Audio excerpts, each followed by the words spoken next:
welcome to a special episode of 50/50. In this episode I want to show you a short film that I shot in Bingawan, which is where you'll see a special episode where we get a little taste of the fiesta there. That's already up, but episode 6 we shot in Bingawan as well just now. Before I show you the film Gasto Manginsakto about someone from Bingawan, I wanted to kind of give you a little idea of what it is that it takes for me to get an episode to you, and what it looks like here in the Philippines to do this, because things like the internet, not really great here. And by not really great, I mean kind of terrible.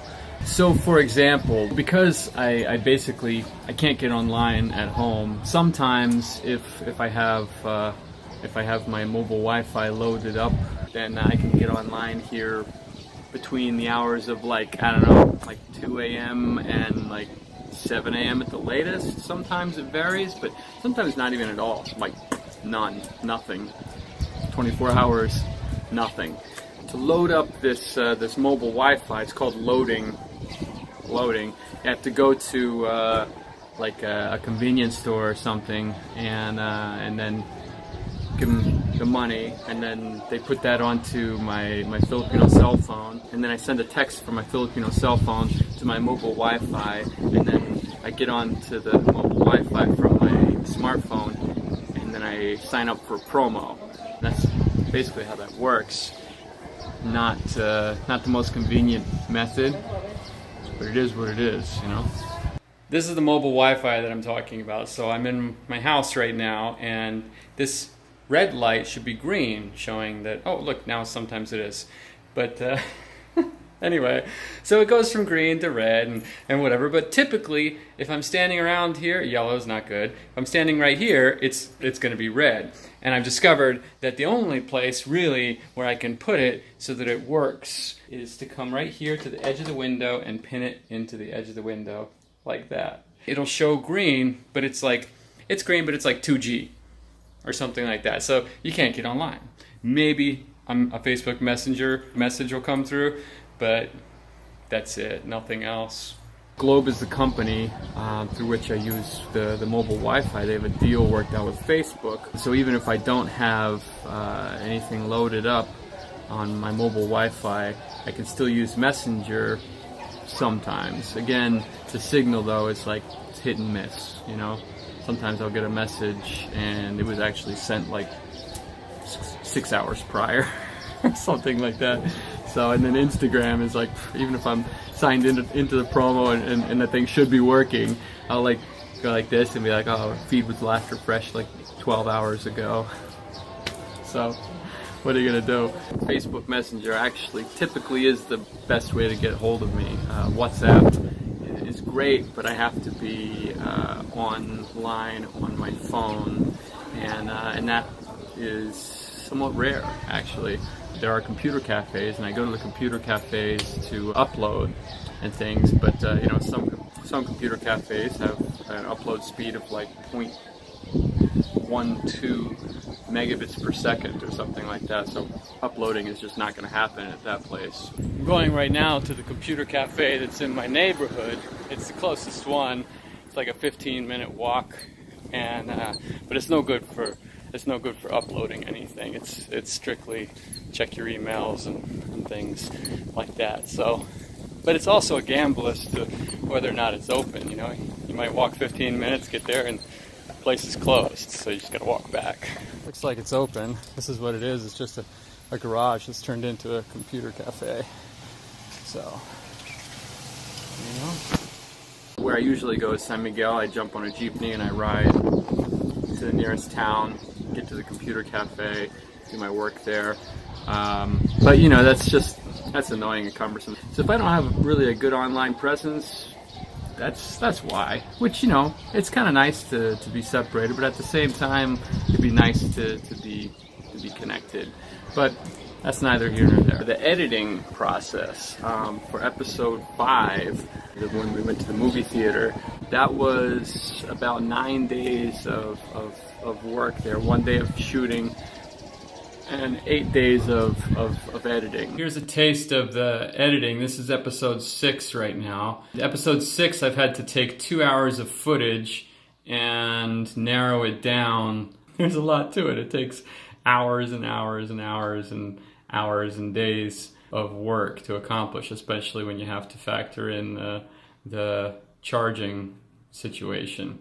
Things just move slow here because I can't plug my computer in to charge it and use it at the same time because none of the electricity here is grounded. So if my computer is plugged in, I can actually feel electricity in the body of the computer. This is my charging situation. I start with the surge protector that then goes to the transformer that converts 220 to 110.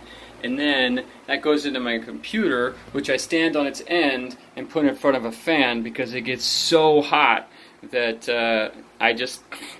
I'm afraid it's going to burn up. Then I just don't touch it. You know, if I touch my computer right now, I can feel electricity in my hands. I can feel it in the body of the computer. That makes me nervous. I don't want to use my computer at that time because, I mean, things are just going to get fried. So as you can see with the wire, there are only 2 wires there.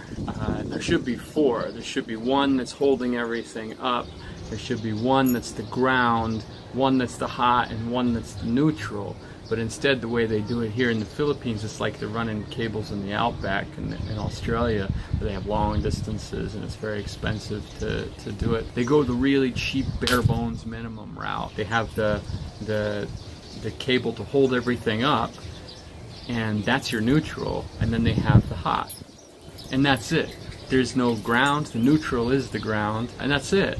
And so what ends up happening is like everything is electrified, and sometimes you'll even have lights that, like, you turn off the light and it's still kind of glowing a little bit because there's the neutral wire is not neutral.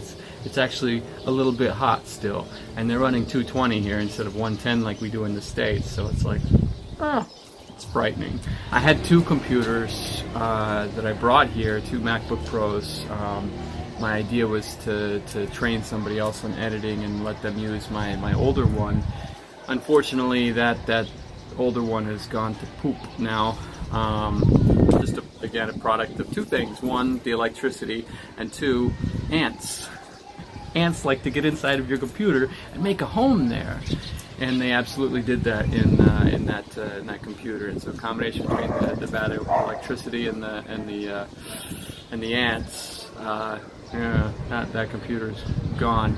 So I have to use this computer, and I edit until the battery's down to like 3%, and then I plug it in. And I gotta wait for something else, do something else until I can use it again, until it's charged again. So anyway, that's the skinny.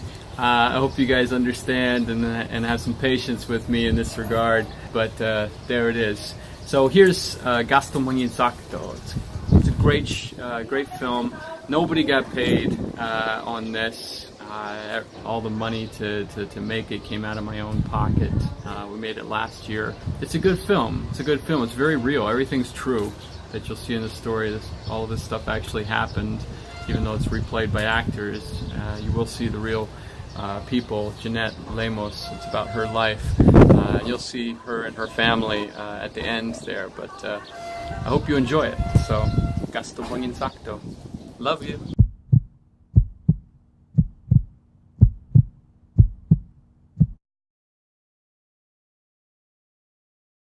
Ang obra namo sa talamnan nagsugod alas 3 sa aga.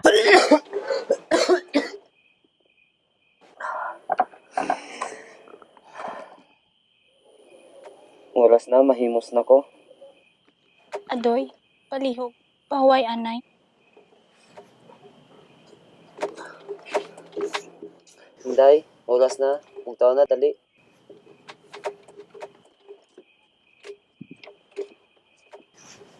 To, sad, oras na, bugto na kamo. Dali. Ako'y anak ng mahirap.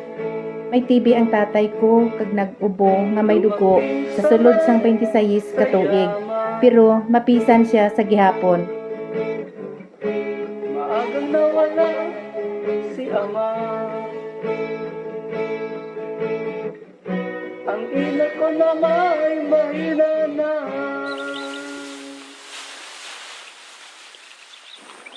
Inday, hindi na makaubra si tatay mo sa uma. Wala kami sang igasto sa pag-eskwela mo. Gusto ko gud mag-eskwela. Naintindihan ko. Pero mas kinahanglan tay pabulong si tatay mo. Ti pili ka, may eskwela ka, mabuhi si tatay mo. Nakatapos lang ako sa high school, kag nag-untat ako sa pag-eskwela para makapabulong si tatay. Nakilala ko si Freddie nga ako nanginbana. Freddie, ikaw lang ang lalaki sa buhay ko. Ikaw lang ang tunay na pag-ibig ko. Maniwala ka, oh Freddie, ang puso ko ay sa iyo lamang. Kailangan kita, kailangan kita.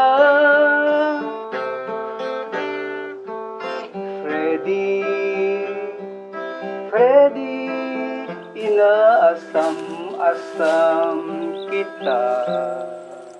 Hindi ka na lang mag-ubra kay mabudlay na sa imo. Okay lang ako. Sarangan ko pa man. Balaan ko na asawa ko nga mapisan ka nga babae. Pero sa balay ka lang subong.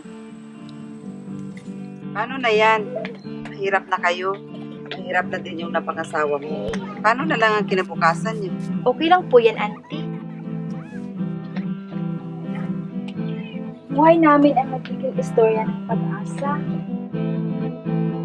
Mahal ko, tingnan mo ang mga Isa lang ang masarangan namon baklon nga kaldero. bagay na bagay sa Iluto anay ang kanon kag magluto sang sudan. nila tayo. May buhay. Isa na ko pa ang amon balay sang bagyo. Kag isa ini kapag tilaw sa amon. Silang sakta. May paglaom ako nga masarangan namon nga mapatindog liwat. Kag mapauswag ang amon pangabuhi. Basta kabuligay kami kag may pagtuo sa Ginoo. Hayaan mo silang lumipad. Nakabaligya kami sang baboy, kagin kapital sa paglibot para makapatindog sang tiyanggi.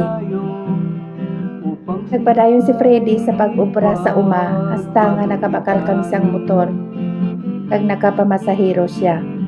Bisan wala kami ni Freddie makapadayon sa amon nga pag-eskwela, apisan kami kag nagdugang sa amon negosyo kag salakyan. Nag-uswag ang amon pamilya kag nakapatapos kami pa eskwela sang amon nga kabataan. Wala lang nahibaloan nga amon na ini ang nadangatan sang amon nga pangabuhi. Pero nagsalikid kami nga bisan ano ang matabo, makita gid namon ang kaayuhan. Bisan ginabudayan ka subong, maabot yun ang tion niya malipay ka tungod sa bungas ang imong mga pinangabudayan. Kung mapisan ka lang, kung mapinasalamaton sa Diyos, kag sa mga tao sa imong palibot nga nagapati sa imo, makita mo gid ang inalao mo. Huwag natin silang saktan, sapagkat sila'y nagbibigay kulay Kamusta ka mo? sa daigdig. Nakaano ka mo? Nadali, salit nga makaw kita. Hayaan mo silang umawit, hayaan mo silang lumipad sa isa't isa.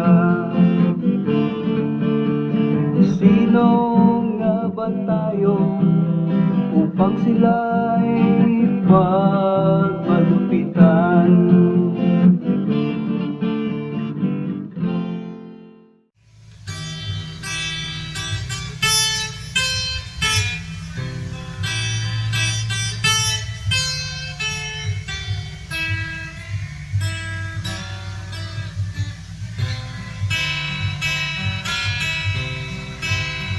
Bagya nguneneng sa puno sang hagdan.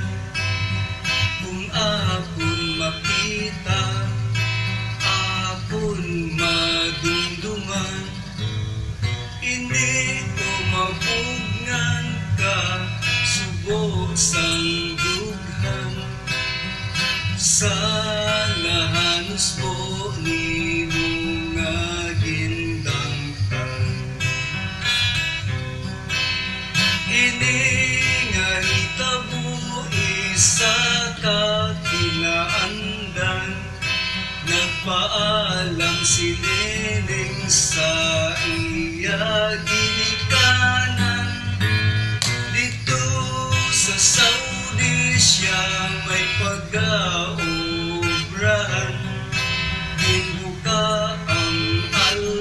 siya nga sinugdan.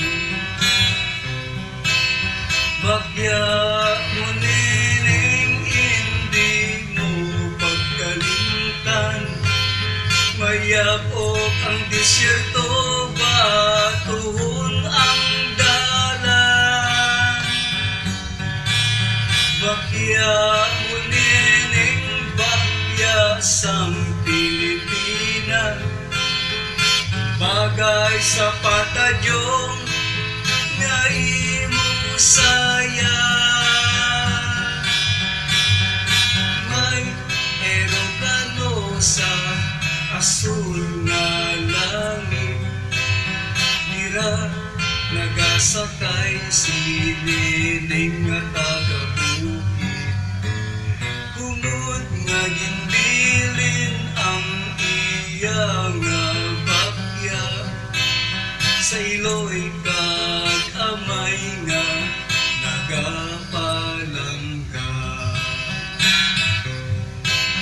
Mainit ang hangin sa duta sang langis, iban ang lingwahe kag hindi man in-English. Kapisan ni Neneng may baylo nga dolares, para ang mga manghud makakaon makailis. Bagya mo Neneng amon paghahalungan, kay ikaw nangayaw sa tutasan iban. Maghalong ka dira sa iban nga tawo, may ara nga tigris sa ngawong sang karnero. Mainit man ang desyerto, may manog na gutom, Pilipinas si Neneng daw ulap na matahong. Ang dungog ni Neneng ilang nga ginangkon, gintamasal lang sang mga walay baladyagon. Wala sang manabagay, wala sang hustisya, para sa domestic helper nga Pilipina. Dala ang passport kag bitbit ang maleta, galakat sa dalan hindi na mailanan. Bakya mo Neneng hindi mo pagkalimtan, mayabok ang desyerto, batuhon ang dalan. Bakya mo Neneng bakya sang Pilipinas, bagay sa patadyong